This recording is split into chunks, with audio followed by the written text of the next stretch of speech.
Charles, in that interview with ABC, President Obama, we saw it in James's piece, James Rosen's piece, he told George Stephanopoulos about the reaction to Scott Brown's election.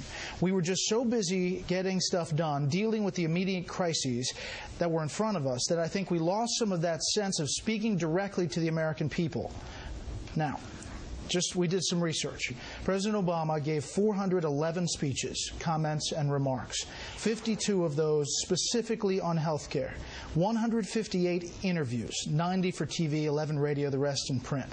42 news conferences, 23 town hall meetings. Hard to say that he wasn't speaking directly to the American people, right?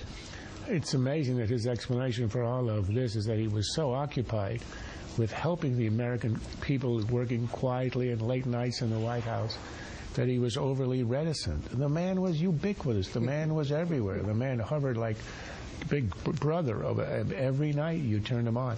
He gave 29 speeches on health care, and at the end, every time he gave a speech, the numbers were declining.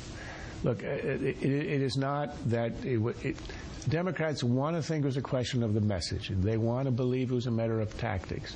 They want to say he contracted out, it ended up all in Congress, he should have directed out of the White House. All that is cosmetic. The problem is the substance.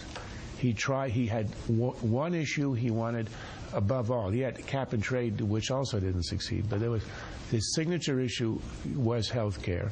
The bills that were produced were monstrosity. At the beginning, it was a contradiction in terms. He says, I'm going to expand the coverage, include everybody who's uninsured, and cut costs. A child would know that's impossible. It was doomed because of the internal contradictions.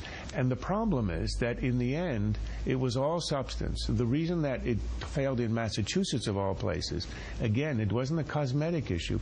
It was a rejection of the substance. And then in the end, it was a disgust over the process and all the deals. The ultimate cause of the debacle in Massachusetts and of his decline, Obama's decline, is that he misread his mandate.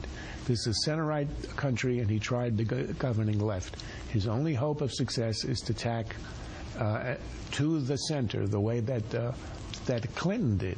The problem is that he's much more ideological, and he may not have the capacity or the will to end up back in the center. You abandon health care and you abandon cap and trade as a starter.